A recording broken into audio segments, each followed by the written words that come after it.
And it looks like it didn't go. So I'm gonna hand you that. We have it built in, but I'm gonna go ahead and just.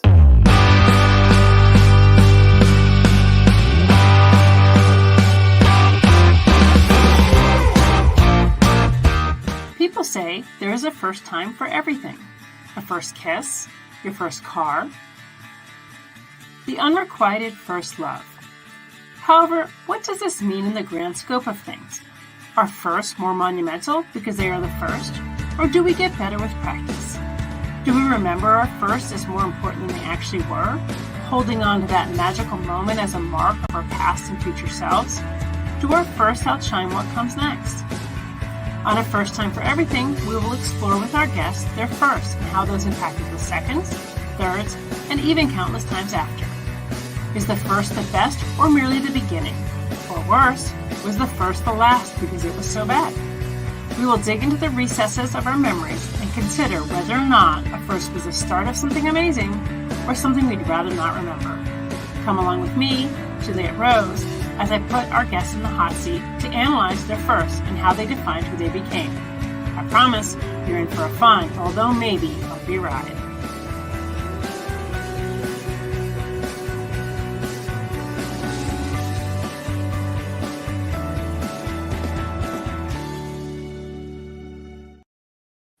Good evening, everyone, and welcome to another episode of First Time for Everything. I am your host, Juliet Rose. Just a reminder to send a star, let our host producers know how much you appreciate what we're doing. Here at Go Indie Now, every time you contribute, you get entered into our season prize package drawing with gift card swag and more.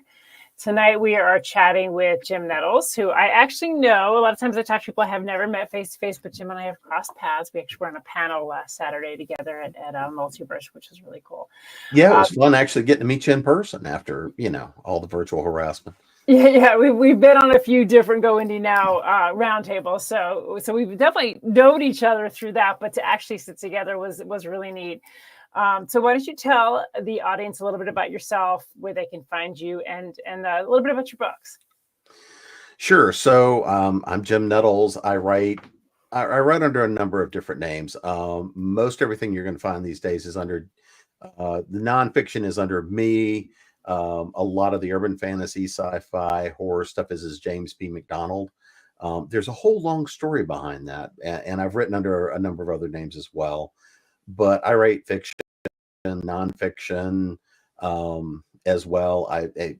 So when you look at kind of everything I've written, the answer is yes. And so the easiest way to link to all the sort of stuff I'll be talking about is just go to the site, jamespnettles.com.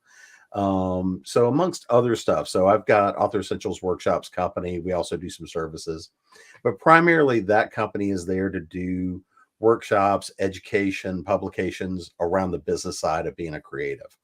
And so that's where like the Business Essentials from Writer's book came from. Second edition of that came out late last year, which was primarily updated for some changes, but the main change was adding all the stuff in around generative AI and things like that. I'm one of the founders and hosts over at the Con-tinual convention, where we do a lot of stuff like Go Indie.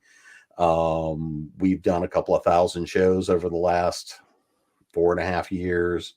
And so a lot of the kind of same sort of stuff you'd see on Go Indie, we do a lot of it, just a little different style, because not everybody over there is indie. We've got everything from first-time authors up to New York Times bestsellers sort of stuff. We do some of everything. I've also got my own show and podcast, Creating Prose. So I run my mouth a whole lot. And but pretty much the one thing that's going to be consistent is I write snark. Doesn't matter what it is, white papers, anything else like that. It's probably got a little snark to it. That's awesome. Just real quick, hello from Go Indie Now. Hello. Yeah, you're a little bit unique in that, I've talked to you, like I said, in different kind of roundtables, and you definitely have your hands in a lot of pots. You seem to be always kind of everywhere. And I think you're very well known in the writer community for that reason. And I know when we've talked, I think we were on the AI chat the one time and stuff like that. And so, we talked about kind of like things that you were doing at that time to, really get involved with, even looking at regulations and legislations and things like that. Would you say that you focus a little more on the business side of things, or are you still kind of trying to write, I guess, creatively or, fiction? The answer would be yes. So, like, I primarily work very heavily in business and technology consulting. Yeah. I know that's a novel concept.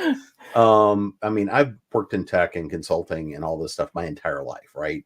So there's the creative half of my life, and then there's the business half of it.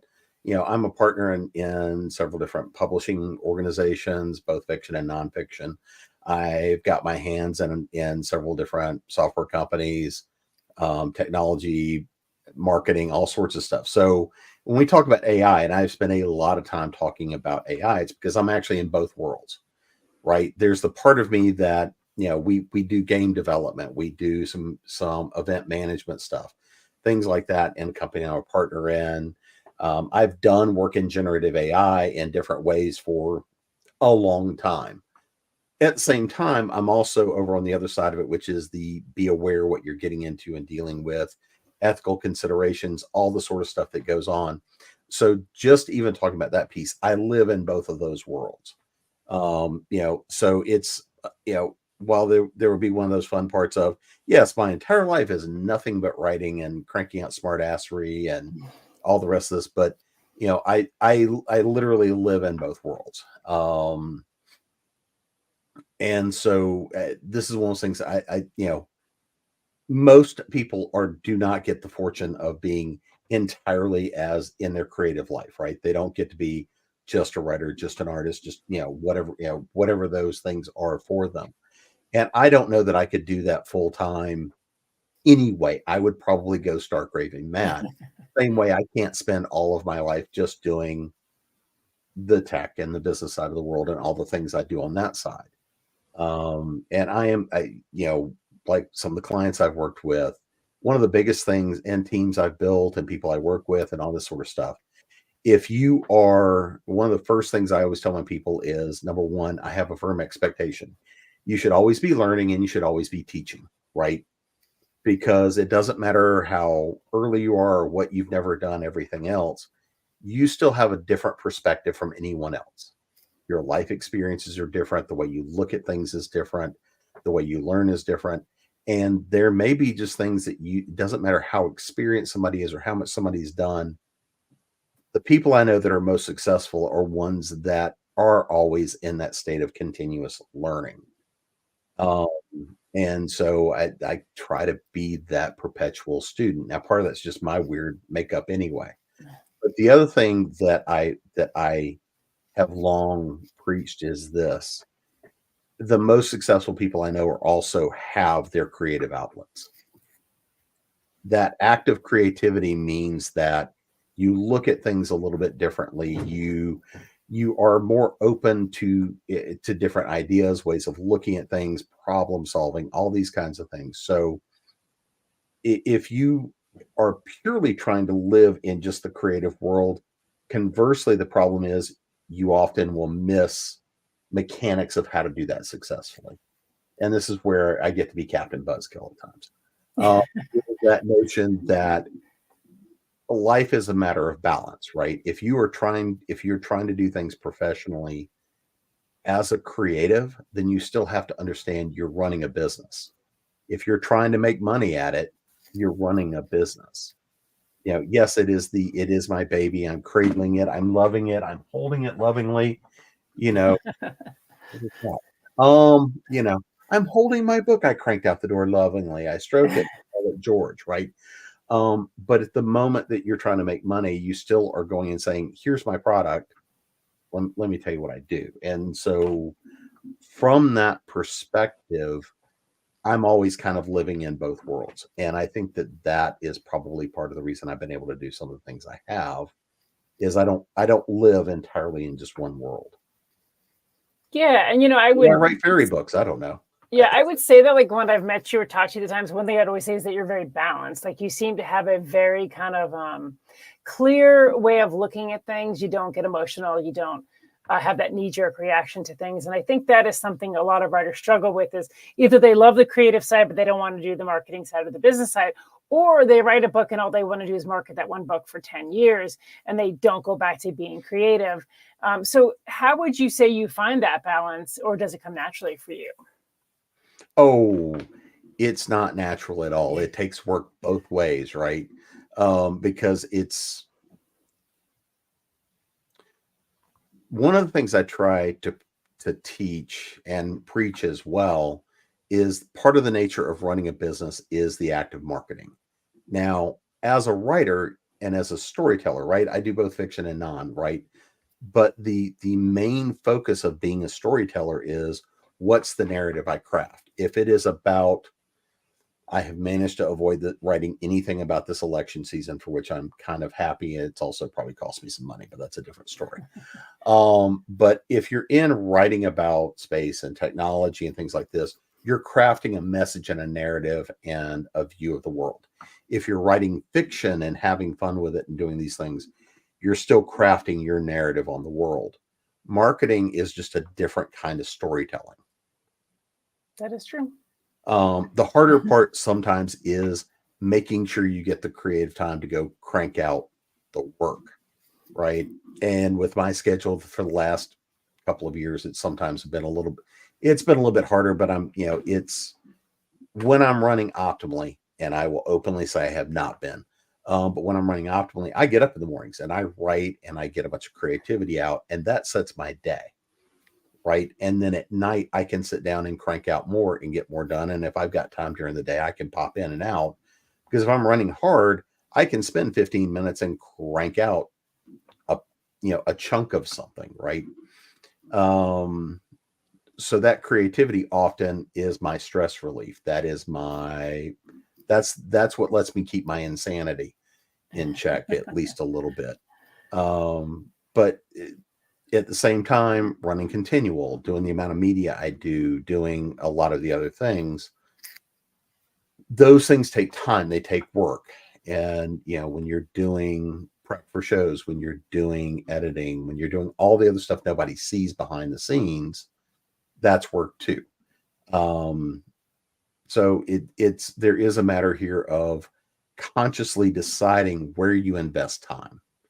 And if you're trying to balance home life and family and kids and work and all the things, part of what you have to do is find those things that push the business forward, but that don't suck but so much energy out of you. Yeah. That's the balance right there, right? That's the balance, right? And I'm an ambivert, right? You flip the switch, the extrovert is on, the smart ass is fully on. I flip the switch off, I go on top of my mountain, I go hide. It's not that I can't flip it back and forth, but there is definitely that I need to go hide and go get stuff done. And that's part of being able to manage and moderate how I work, how I operate, and what works for me. I would also not recommend that most apparently human beings try to run on the schedule I tend to run on, because apparently that's not healthy. But yeah. I think it just depends on who you're. I'm the same way. I probably need to chill out a little bit sometimes. That's just a really hard thing to do, because when I do chill out, then I think I could be doing B or C. How much do you think ego plays into writers struggling with kind of finding that balance? So if you're heavily creative, ego is a necessity. Ego is part of your fuel. Ego is a big part of what feeds into identity and creativity and the story you tell and the art you create and everything else. Because if you don't have some ego, then when you go actually introduce your work into the world, it's gonna take a beating, right? Because this is that point of saying, I love it, I squeeze it, I call it George. This is my baby I'm putting into the world. And knowing that the second that you release a piece of work, some people are going to love it, some people are going to hate it. And the ones that hate it are going to be the ones that like to send you messages, right? Yeah. Ego is one of those things that if you can get that to a healthy state and it will help you manage both the good and the bad. One of the things that I have seen all too often come, not just in creative spaces, but across the board, is the biggest thing people are not prepared for is not failure, right? By default, most of us expect we're going to fail. That pessimism, right? That thing that we like to go and say, well, I'm just being a realist. That's often the thing that also holds you back from taking the risks and things that are going to push you forward. It's really what I see people are less prepared for is being successful, especially if they're way more successful than they ever thought they could be. Because success is terrifying. If all of a sudden you go from nobody's ever heard of me to you're doing radio, TV, you're speaking in front of an audience, you're up on a stage, you're doing all the things. Most people aren't equipped for that, right? That's a skill set you have to learn. And to be honest, there's a degree there of being desensitized to it. I still get that little bit of a rush every time when you walk in the door, you still get that little bit of a, okay, I've learned how to take that little bit of a rush and that little bit of a fear and turn into, okay, how do I feed this into smartass? And again, I think you've gotten that nailed. there's the good and the bad of it. One of the things we often talk about is, what's the persona you want to put out that is you, right? What's your brand? What's the persona? What do you do? The downside is this is not really the persona. This just is the smartass. This is kind of what you get all the time. I'm just well adjusted to being who I am, right? Which is a hard place sometimes. We all struggle at times, right? We all go through challenges, struggles. Sometimes just shit happens, right? Things don't go to plan. Things blow up. They happen all the time. And that notion of ego is what goes and says, okay, how do I get past the problem to get to the next step? And if you don't have things blow up on you occasionally, I hate using the word fail. I used to use it quite frequently. And if you are not running into situations that do not go to plan, I'm going to be nice about putting it that way for a moment, then you're probably not trying hard enough. You're not taking enough risks. And risks are what create that next notion of success. And sometimes risks means you can fail spectacularly. I've done it. And you go and say, well, okay, what did I learn from that experience? Because to me, the notion of failure comes when you don't learn from when things don't go to plan. And that's usually where that, going back to your question of ego, is your ego either takes such a hit that you go shrink and curl up in a corner, which is what a lot of people do, or you go and say, okay, well, how do I push through this, become a better person, make better decisions, and go do the next thing? Or sometimes, how do I recover the thing that's just blown up in my face, fix that, so I can keep moving it forward? Because if you think everything in your career is going to be a straight line from no one knows me to I'm a spectacular success, that is not a straight line. For some people, it is somebody lit the fuse underneath the rocket, and the next thing you know, it goes straight up and explodes. Right? Well, it's interesting because you were talking about kind of like people are more comfortable with, like, say, failure or success. And I was thinking, like, failure is level ground. Like, that's where you start. So, like, failure, there's nowhere to go but up. Like, when you get to a success, oh no, you can bring out the backhoe and start digging. Trust me. You can, yeah. But when you get successful, you feel like you have to maintain that, like, right? Like, you're there, and then people start to panic because they think, how am I going to stay here? How do I not go back down? And I think that does come with a lot more pressure than when you're kind of like that unknown, unlevel ground where you're like, okay, I'm starting out, there's nowhere to go for me but up. But right. Once I've gotten to this level, now how do I maintain it? And I think that does put a lot of people into kind of like that fear state. Well, so I was on one of the panels this weekend. We were talking a little bit about imposter syndrome, right? Yeah. Everyone I know everyone, especially the most successful people I know, all have a degree of imposter syndrome. And that can be another one of those really useful tools, right? Because it's that notion of, oh my God, I mean, if you look, Maya Angelou, right, wrote about, oh my God, they're going to figure out what a fraud I am. Right. If you look, everyone who has hit big success goes and says, oh my God, the next book is the one they're going to figure out I'm a fraud. Right. It was The just a next, fluke. Somehow it's just a fluke. right. I've had 20 flukes in a row. My God. But the truth of it is, it's not a straight line. And there's no such thing as hitting and plateauing. Plateauing is the worst thing you can do. Because once you plateau, then you start going back down that hill. Right. Yeah. And really, success comes from continuing to grow. Because the truth of it is, not in all likelihood, with the exception of a few people, not everyone's going to be as big of a winner. Some things are not meant to be. As a storyteller, right? You want some things to be that big, massive success. Oh, everybody's bought this book. Great.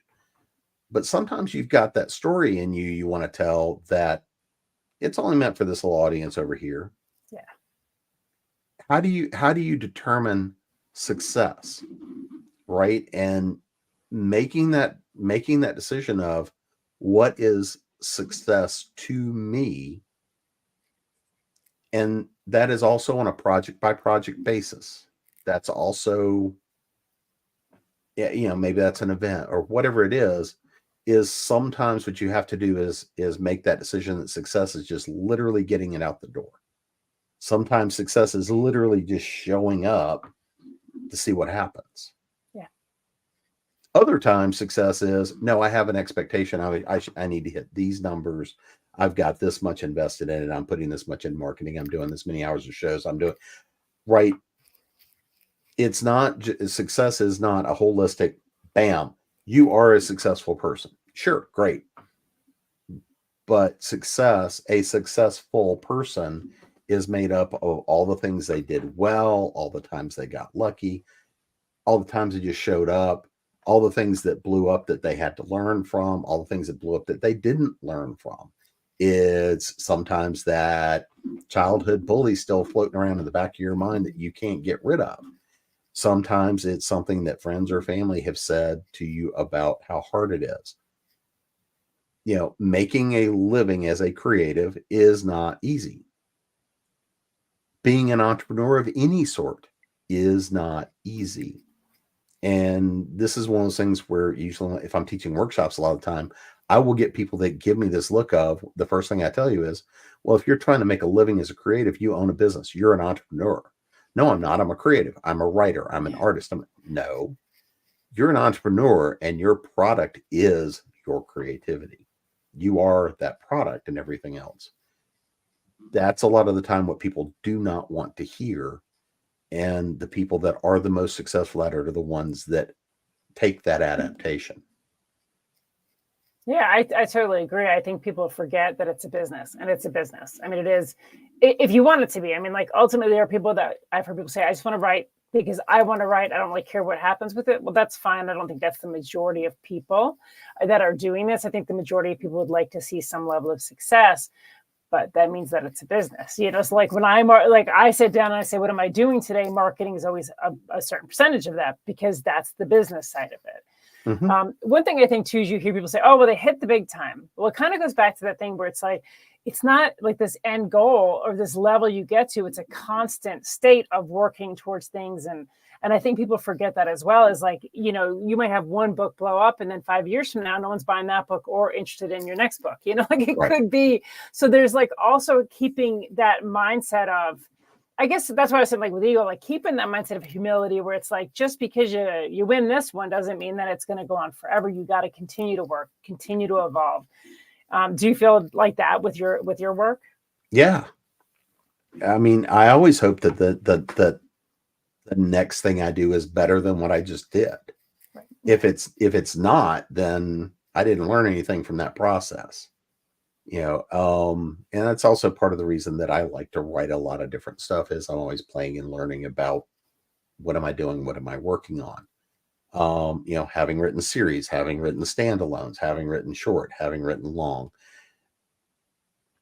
Yeah, there's a degree there of where that makes it harder to build a particular reputation, a particular line, and writing under multiple names makes it a little more difficult as well. Like right now, the stuff I'm working on is a combination of nonfic and sci-fi, right? I've not had any real sci-fi come out in about 15 years.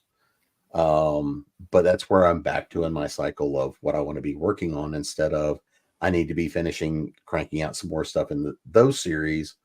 But this is some stuff that's being shopped, and this is a series I've been working on for a while. And so working towards, what do I need to learn from? Right now, I've got somebody I'm working with, and I'm helping to do the developmental edits on their series, and we're doing a lot of work developing it, and how do you progress? And so that this is another one of those things of the act of teaching is reminding me a lot of fundamentals, and I'm like, oh yeah, I need to go do that myself, right? And this goes back to that thing of the benefits of teaching, the benefits of working with people, the benefits of doing things like multiverse, right? It forces you to remember a lot of basics. Some of the openly admit there are times I've done shows and panels where I pulled together my friends to say, let's do a show to talk about this, because maybe that's something I'm struggling with at a given time. Or it was okay, this is what's on the forefront of my mind. I need to process some stuff. And so we'll wind up doing a show. Or ironically enough, a lot of the time when we'll do a panel room show, the panel that comes up is something that is like, oh yeah, I need to remember that, or I need to do that, or the frequency with which we'll be talking about some subject or another, and I'm like, oh, there's an idea. So if you see me you'll see me taking a lot of notes. It's because of things I'm like, you need to remember this, you need to remember this. It's those things depending on where you're at in the process. So it's finding the tools, and it's finding what works for you.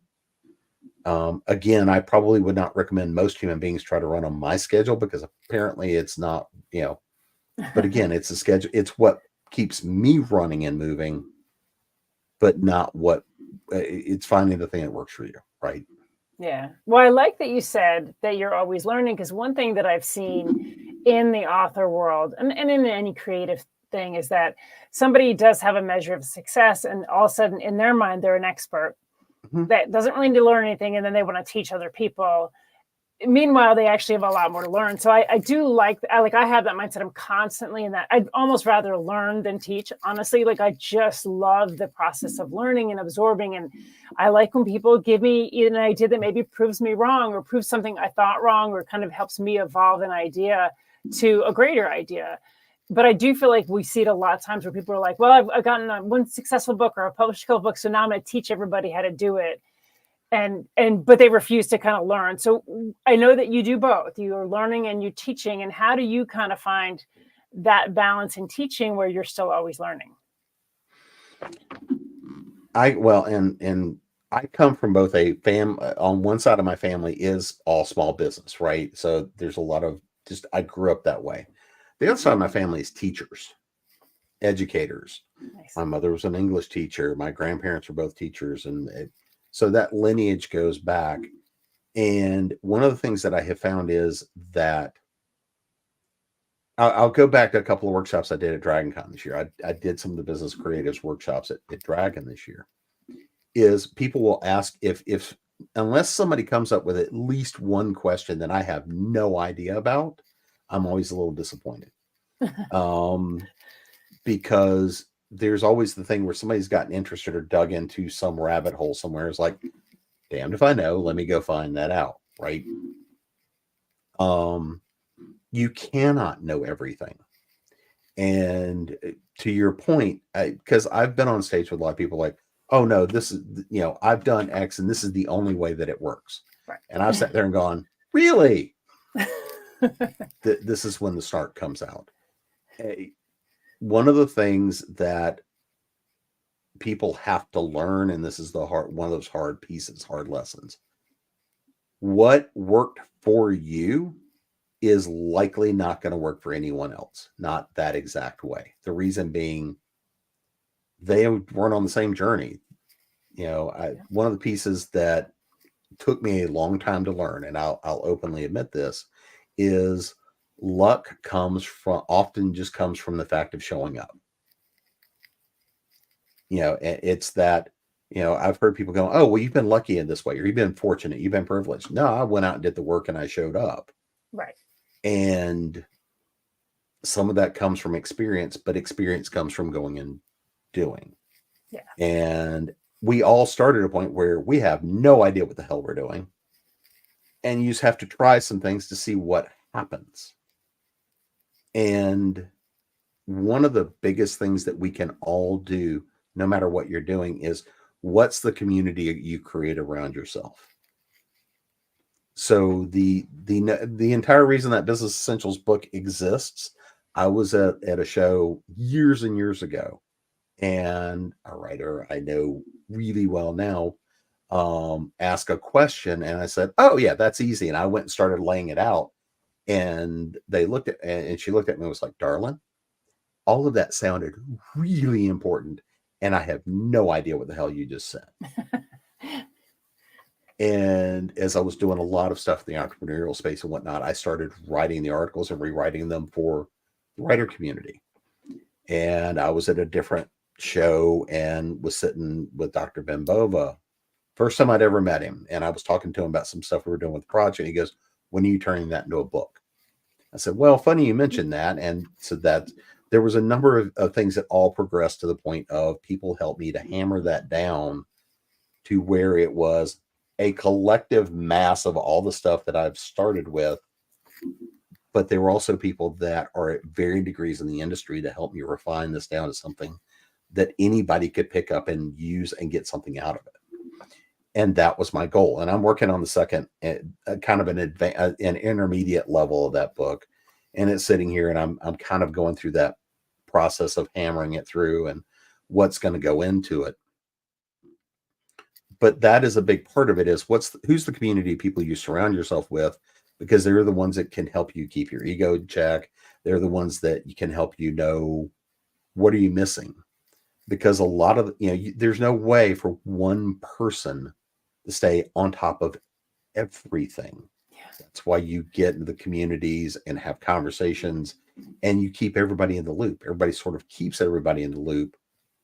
And a lot of the time, it's not about what do I know, it's who do I know that I can get the answer from. Oh, yeah, absolutely. Well, it's interesting, because every show I've ever done, whether or not I was monetarily successful, I got so much good information, whether it was just watching other people vent and seeing things that worked for them or didn't work for them, like things I know I didn't want to do, or things that I was like, hey, that's a good idea. And I came out of those with such knowledge that has really helped me move forward in my own career as well. Yeah, I mean, absolutely. We're having this conversation this weekend. A couple of us were sitting there and having the conversation about when you're at an event, right? Especially if you're there if you're there as a guest, then there's definitely a certain level of expectation.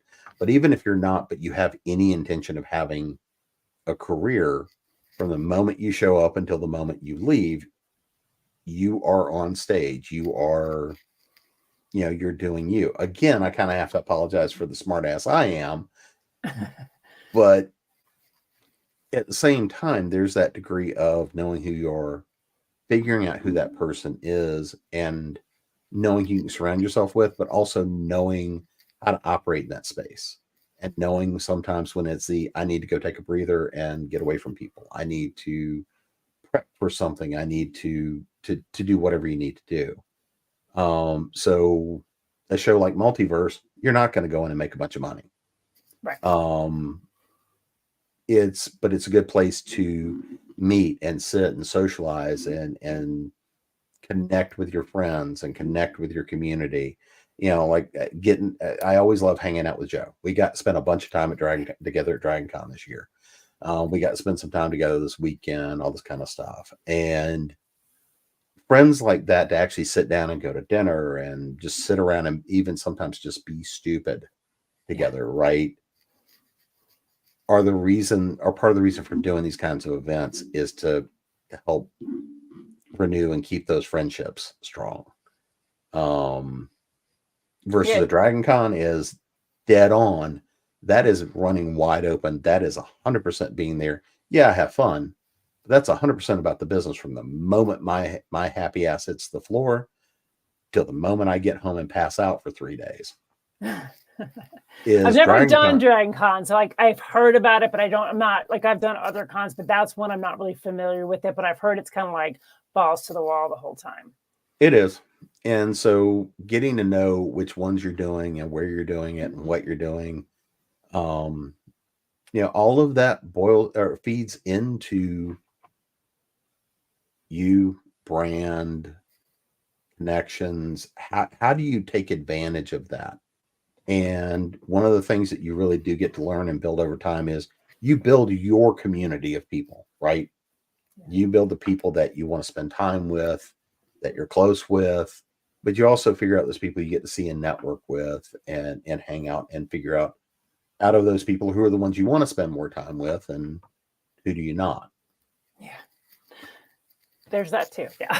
I was going to say there's definitely something about fostering relationships.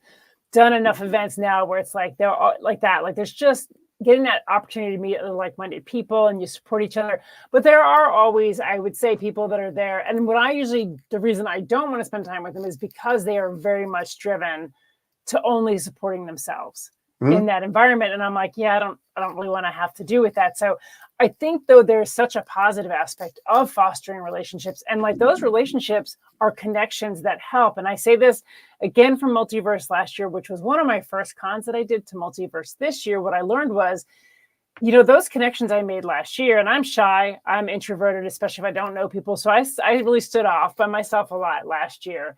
But I still met people and that still helped. And those connections got me involved with Go Indie Now, have helped me kind of move forward with my own career. And I think a lot of people don't give enough credit to how important that is. Like it may not seem like at the time that you're really doing anything, but you're doing something. Yeah. I mean, to your point, right? If somebody's only focus is to promote themselves, pretty much it's going to be, you have fun with that. Yeah. I have long standing made comments along the lines of being a writer is the most full contact solitary sport there is, because you can't do it all by yourself, right? A good solid writer, you've got your editors you work with, you've got artists you work with, maybe you're working with publishers, maybe you're working with PAs. There's a whole bunch of people you work with, right, to start that. And number two, you either have an effective community or you don't. And I have been very fortunate in the community I have gotten to know, be friends with, and everything else. And, I went to dinner last night, John Hartness and Darren Kennedy. We went to dinner last night because we were going out and checking out a new bookstore that just opened up, talking about doing some stuff over there. And we were hanging out and kind of talking some of the business stuff. And we've been friends for a very long time. In fact, the three of us, there have been years where I've spent more time with John Hartness and Darren at events and conventions than I have with my spouse. I don't do that anymore. We kind of joked about the fact that there were times that we spent more nights together but that's because we spent a lot of time on the road together. But there's a larger group of us that it was, oh, you read this, oh, you need to go see so-and-so, right? If you're talking to somebody or at the table, you're selling, you're going through and you're doing everything. If your stuff's not for them, cool.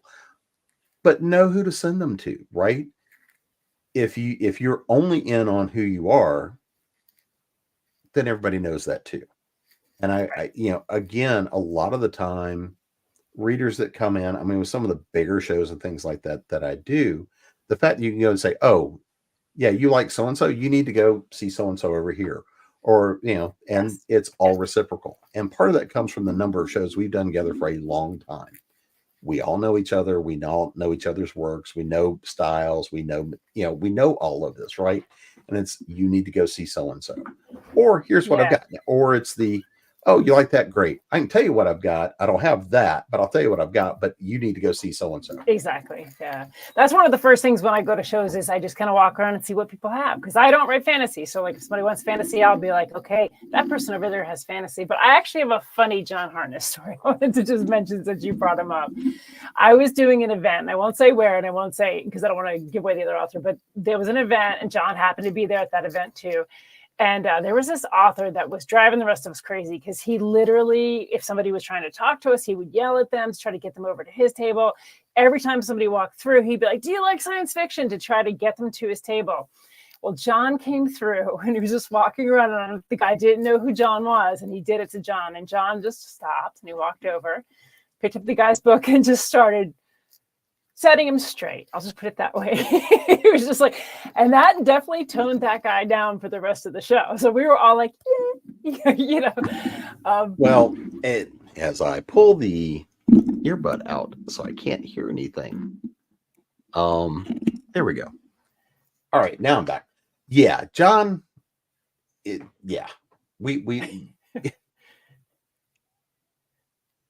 Yeah, John just tells it like it is. Yeah. I really appreciate that about him. So yeah. And I mean, we've had an interesting friendship for a very long time, but yeah. And we've done a lot of panels together. We've done a lot of stage time together over the years and back and forth. And unfortunately, there have been some people that were unfortunate enough to be stuck in between the two of us upon occasion. That's hilarious. I did a panel with John, and he informed me at the beginning of the panel, which was also with Grady Hendrix. So I was already a little nervous about that. So that was the Comic-Con, wasn't it?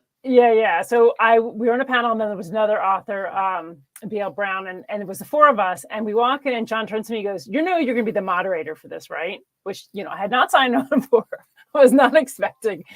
But I was like, fine. Because he's like, I don't want to moderate it. You're going to do it. So I did. But yeah. Yeah, you didn't want John moderating it anyway. Sorry, the alert keeps going off on something. I'm turning it off. Yeah, John. So this has happened a few times at Dragon Con, which of course means it's a pretty packed stage, right? It'll be John, Gail Martin, and me, and some other poor unsuspecting sucker. Usually somebody we know, right? But a couple of years in a row, it happened with the same person who we know got stuck between us on the social media for authors panel, right? So it's the three of us and him sitting in the middle, and you can just see somewhere about the second year in a row, it was like, oh God, it's going to be a repeat.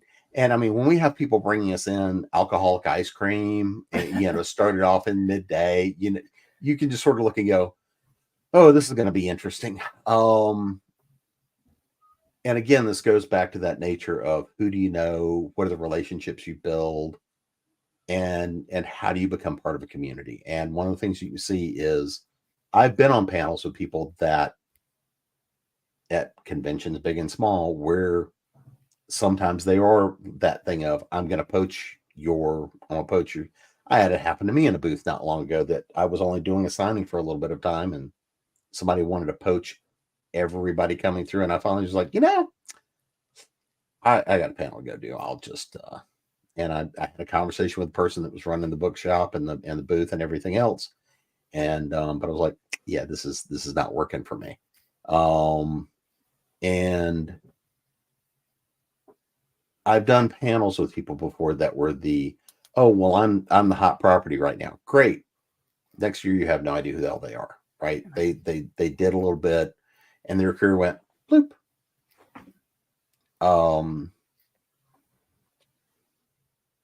It's part of that thing of, it is definitively a string of marathons. It is not a sprint. Yes, occasionally it's that you get that big boost, and kind of going back to something I said earlier. One of the biggest challenges is not hitting some degree of success. It's hitting too much of a success to handle at a time.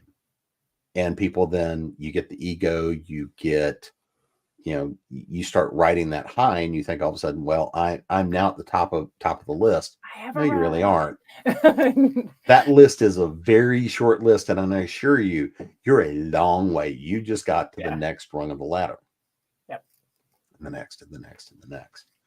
And I'm still trying to climb that ladder, and I've been fortunate in many ways, and again, I just kind of keep working the ladder. Yeah. So let's go back, because first time for everything. We haven't talked about a lot of that, but out of curiosity, we haven't talked about anything yet, have we? Out of curiosity, so let's talk about little Jimmy. What was the point that you knew that you wanted to be a writer, and how did you originally want to do fiction? Did you want to do nonfiction, or did you kind of want to, like, I've done both. I started out doing nonfiction, switched to fiction, or did you always kind of vacillate between both? So my mother was an English teacher. However, she was more grammar and structure and all the good stuff. Dad was more the fiction reader. Mom read some, but Dad was more the fiction reader. But I mean, I was always a voracious reader. And I somewhere in, like, I don't know, 3rd or 4th grade, I started writing my own bad little mini stories that sucked, and I knew they sucked, but they made me happy. And it was one of those things of, I don't know, I was probably somewhere as early teenager. It was like, it'd be fun to do this. And I started trying to write short stories and do some things. And actually what I started trying to do was write, I actually wanted to write screenplays. And I tried writing some stage play type of stuff because that made more sense to me with the visual structure. And so I started trying to write some plays, and I got pulled in a little bit of theater and did a little bit of that and did some other stuff like that. But again, at the end of the day, I'm also an introvert and a tech kid. So having grown up, when I went to college, having been one of 2 people in a dorm with a computer gives you a, date and time. So, I mean, but I'd already been playing with technology probably 20 years. I was sort of like what somebody would have been 20 years later would have been the norm, right? I got my first computer when I was 10 years old, which was anyway.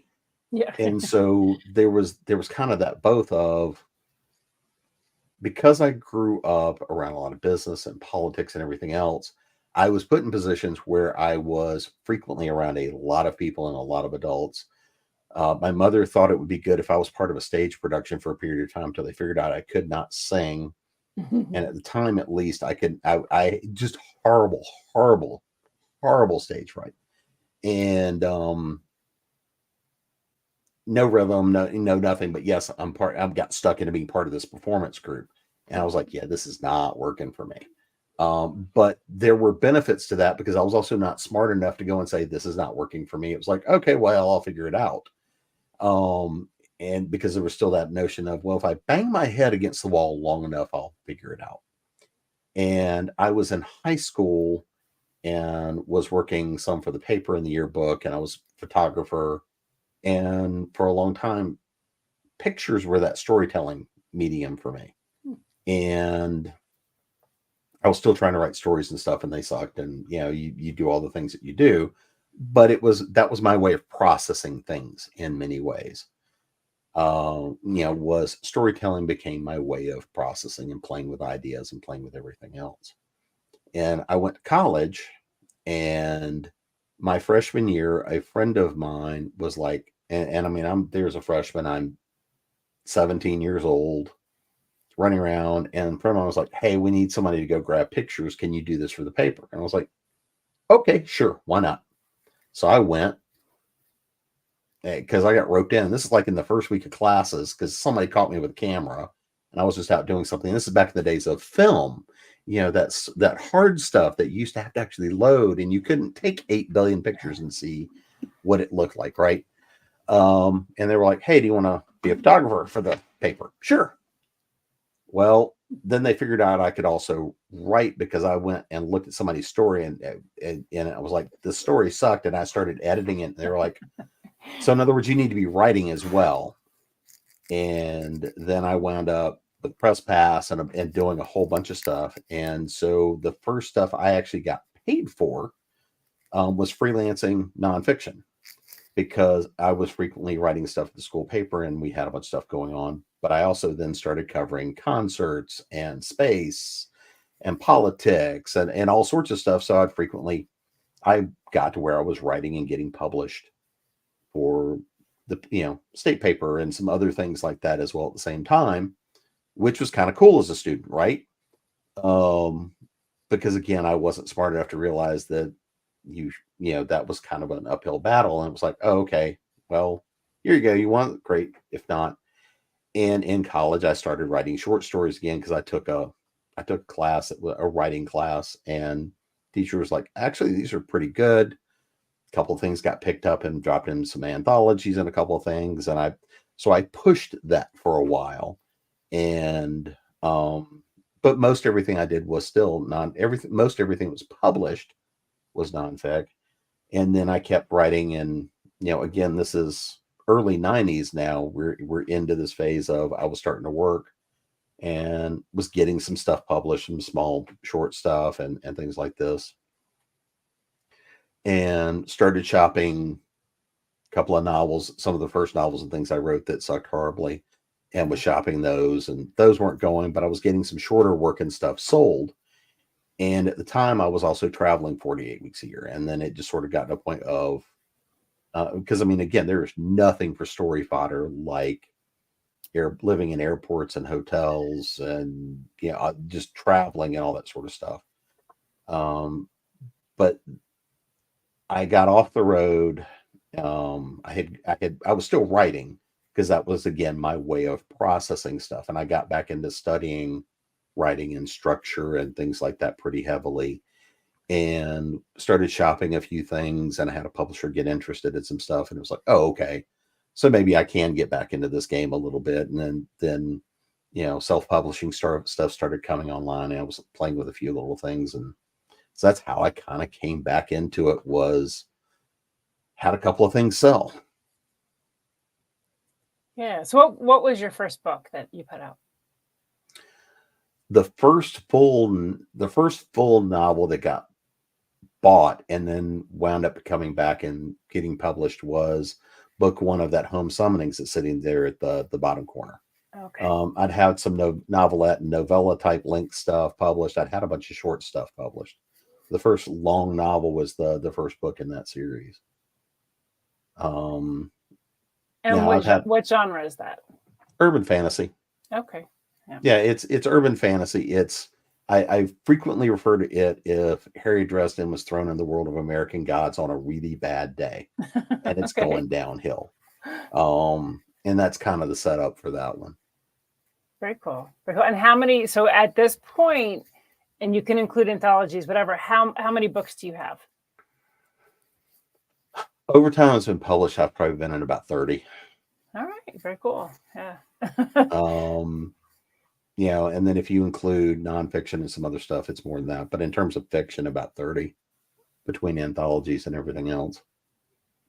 That's impressive. Yeah. I mean, that's really good. And so with nonfiction, you have the Business Essential for Writers. Is that what else? Is that what you've written nonfiction wise, or do you have like other stuff that you tend to focus in on for nonfiction? So for nonfiction, a lot of the other stuff I write is more articles, white papers, things like that. I've done like a lot of articles or article series. I mean, I've written a lot of stuff in privacy and data and technology, security, politics. I've written some stuff for space, a whole bunch of other stuff over time. So the fairy films that's up there is also an essay. So Joshua Cutchin, was the editor for it, is a friend of mine. He's a folklorist, shows up on a bunch of TV and stuff. And I was giving him grief.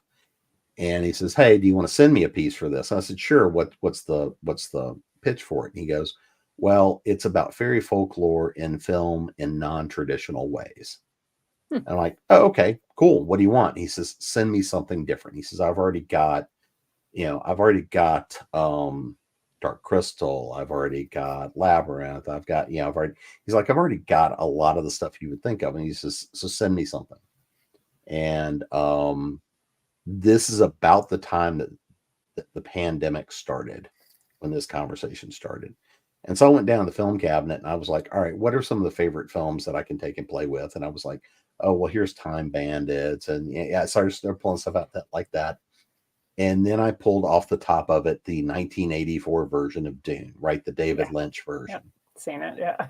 And so I put that as the number one item on the list. And I sent that to him, and I get a text back like an hour later. He goes, there is no way you're going to convince me Dune is fairy folklore. And I said, okay. And so I wrote a 1,000-word proposal in like an hour. I sent like a 1,000-word proposal off, what's supposed to be a 6,000 to 8,000 word essay. And I shot that puppy back to him. And I get back this, okay, I want to see the full. Yeah, I do too now. Here's the problem. I had not actually sat down and watched the film in a number of years from beginning to end. And we were up at our place in the mountains and the movie was here. And it was kind of hard to find streaming and everything else. I was like, you got to be kidding me. This has got to be everywhere, right? And so it took me a couple of weeks before we were back down here. I picked up and I'm like, all right. So by then I'd already written the full based on my memory of it, plus some research about, about Frank Herbert and some of the stuff from the books and everything else. I just sort of dredged out of memory and wrote the first draft of it. And so we had come back down here. I picked it up. I rewatched the film and I was like, okay, I wasn't too far off. I tweaked a few things. And yeah, it came in at about 11,000 words, knowing that some stuff was going to have to be cut. I sent it off and I get back a response going, okay, we got to beef this up. So at one point it gets up to about 15,000. I think the published version came in at about 10. But so I've done a lot of stuff like that around folk, or a lot of articles in folklore, mythology. Some of my misspent youth and time in college was in cultural anthropology. So I have a lot of interest in why do people believe what they believe and folklore and things like this. So I've written a lot of semi-academic stuff about folklore and myth and some of the field stuff I've done. So yeah, doing that piece for that book was fun. And then so it finally came out about 1.5 years ago. It kind of sat in developmental hell because the publisher that had originally bought it out of the UK went under and some other stuff happened. Finally got another publisher to pick it up. So then by the time it came out, it had been sitting there for a while and I hadn't looked at it, hadn't read it. I had no idea where the final edits came in because I just sort of skimmed through it, rubber stamped it, went on my merry way. Well, so was on stage this past year with Kevin J. Anderson, who of course has picked up the Dune universe and he's written a lot of the stuff for the films, the new TV series and all the stuff. And I'm sitting next to Kevin and I'd had to go drag him out of the dealer's hall to come up. And we're sitting on stage and he's going through it. Here's all this and here's this and here's this and here's this. And I went and I said, and here's my contribution to the Dune universe. Boom, it's fairy folklore. And he turned and looked at me and so you get to do a few fun things like that too. That's pretty cool. Yeah, I like that. All right, I think we have time to do one of the wheels. So I'm going to bring that up real quick and we'll let it spin. And then, let's go ahead and do this. Let me give that a spin. Oh my. All right, so first trip, and this can be a trip like a vacation or whatever you want it to be. A first trip. Well, this past summer we took the first run and we started in Rome and ended in Athens. So that was the first trip where I've been through that part of Europe. And what was really interesting on that trip, because again, I'm a history junkie and a folklore junkie and all this kind of stuff. So I'm a museum hound. And we were in Athens. We were spending the last couple of days in Athens and being a museum hound. We're in the new National Museum, which is right there at the Parthenon. And we're going through. And so a number of things that were funny as hell happened. Like this woman, like they have one of the columns that is Hercules fighting the Typhon. And this woman was working really hard to get a really good picture of his marble ass. And there were several other things that happened. But one of the things that I love about museums is not necessarily all the big stuff. I mean, for example, we went to the National Museum and I got to see pieces I've actually written papers on from my cine, and got to see stuff that I've written about, never seen in person. And all of that was extremely cool. But the sort of stuff that really interests me is usually not the massive big pieces everybody's oohing and eyeing over. It's the odd little human things. Yeah. And because it's that human experience and the notion that people are people and people have been screwed up for forever. And people are also, like I will go get into the looking at somebody's kitchen. How did they cook? Right. We were going through Herculaneum and looking at some of those pieces and how people cook. And seeing things like that fascinate me. Everybody else is looking at some of the big stuff, and I'm like looking at the kitchen setup.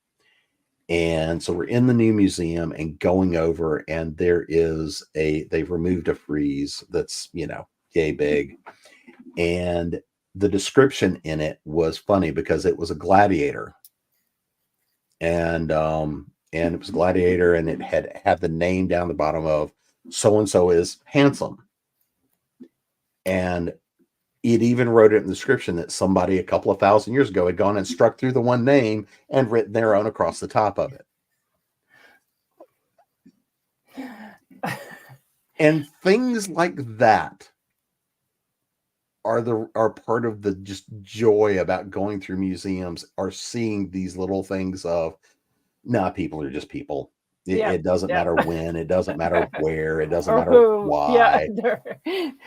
Some jackass, 2,000 years ago just was standing there. And yes, I recognize the Colosseum and all of that is in Rome, not Athens, but this was at the museum in Athens. And so I took a picture of that, and I took a picture of the little plaque that says, here's the first name. It's like, it went from Alexander, the da-da-da-da-da is handsome, to be Bob is handsome. You gotta appreciate that, right? So it's little things like that are part of those joys about remembering, and those things will show up in a story absolutely at some point in time. Yeah. But that was probably the most recent first trip sort of thing for me. That's really cool. It looks like we're actually about out of time, so why don't you tell everybody where they can find you, if you have any events coming up and what you're working on. Sure. So the easiest way to find most of the stuff I'm working on is go to jamespnettles.com. You can connect to Con-tinual there. You can connect to Creating Prose there. Creating Prose will be coming back from hiatus here maybe this week, if I can finish getting some stuff done. If anybody is interested in like some of the workshops and things like that, I will be starting to publish the live series of workshops coming up. I'm shooting to restart those in about mid-January. I'm trying to work on my schedule right now. And there'll be both some going on in live locations as well as virtual. I am planning on restarting kind of there's a multi-session one that I'm in the process of retooling to try to tighten it up a little bit. That is, it's usually about 8 weeks. I'm trying to shorten it down to about 6. Which is a much more in-depth, okay, here's how you're structuring the business. What do you need to do to start it up? How do you need to go through these phases? That sort of thing. And I'll be doing that it's not just the publishing industry. It's more structured for generally creative business. So if anybody's interested, you can hit me up on that or join on the list, and we'll be putting that up. There's some more virtual virtual workshops and things that I'll be dropping. Right now, if you go to the AE workshop site, there's a couple of them out there. The freebie one that's about 2.5 hours long, which is a fundamentals class, is just a freebie out there. We'll be re-recording that for 2025. I think I'm doing that because usually we record that as a live one I'm doing for somebody. And there's one of those coming up. I'm probably either doing that with the one I'm teaching for somebody in December, or it'll be one in a January show, and I don't know which one we're recording yet. And then, of course, you can find me come to Con-tinual convention. Easiest way to get there is to, come to the site or go to, we publish on Facebook, YouTube, and Twitch, and X, but the easiest place to come is join the Facebook group. The Creating Pro shows drop in there as well. And there's another project we've got going, which is some event stuff and some gamification stuff that we'll be talking about more and showing off more coming up here pretty soon. So, and if you hop on the mailing list, I send out stuff periodically. I'm not spamming everybody. Right now, the biggest stuff that we're working on is some of the new software stuff and some of the new classes. And I've got one more book that I've got to get done, which we're trying to finish up, and I've got to get some stuff done. My wife is working on her first book, but we're working on some of her workshops that are coming out for 2025. But right now, the next thing is that I'm currently shopping is going to be, it's a hard space opera series. And hypothetically, I've got a couple of collections of short stories coming out here. They were supposed to come out for October. They did not come out for October. But the next book in the Gnome series, I've got 2 more of them written that have been sitting there waiting to be edited and rewritten now for about 3 years. So you have a lot going on. there's a little bit happening. A little bit happening. But I'm hoping as some stuff is slowing down. I don't have any more planned shows for this year yet in person. I may be doing a couple of things local here in Charlotte. So if you happen to be around Charlotte, I will be in Charleston for Scottish Games in a week and a half. Nice. Showing up down there, and what I'm doing is yet to be determined. And there's a few other things, but if anybody does want books, you want stuff signed, we ship, we do all that kind of fun stuff all the time.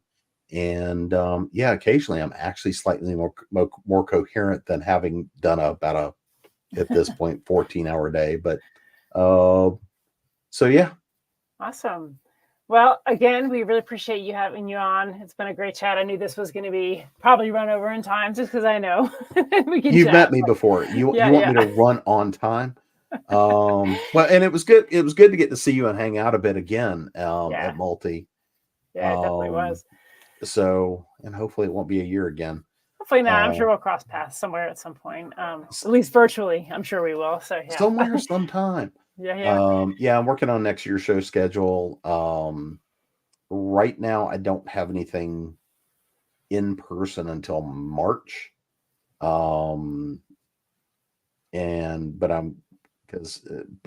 know there will be some before then. I just don't know what yet. And people can just check your page you have your events on your page as well. Yep. So right now that's down because I'm not published. We're trying to figure out what the schedule is for next year, but it'll be going back up. And the easiest place to find me most of the time is running my mouth over on Con-tinual. I've got a bunch of shows dropping over the next few weeks. And so I know we'll be doing a couple of live things there over the holidays as well. Very cool. Well, thank you everybody for tuning in. This is live, but obviously you can listen to this amazing conversation on YouTube after this. So again, we appreciate you coming on, and everyone remember, there's always time for going in now.